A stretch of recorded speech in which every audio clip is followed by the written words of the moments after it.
أعوذ بالله من الشيطان الرجيم. بسم الله الرحمن الرحيم. يا بني إسرائيل اذكروا نعمتي التي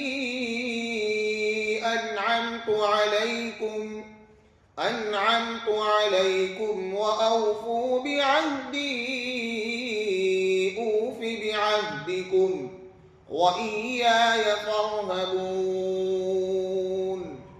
وآمنوا بما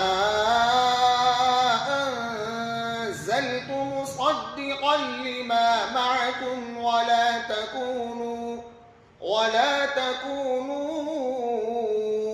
أول كافر به ولا تشتروا بآياتي ثمنا قليلا وإياي فاتقون. ولا تلبسوا الحق بالباطل وتكتموا الحق وأنتم تعلمون. وأقيموا الصلاة وآتوا الزكاة واركعوا مع الراكعين.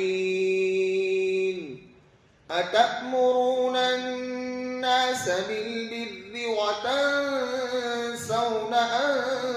أنفسكم وأنتم تتلون الكتاب أفلا تعقلون.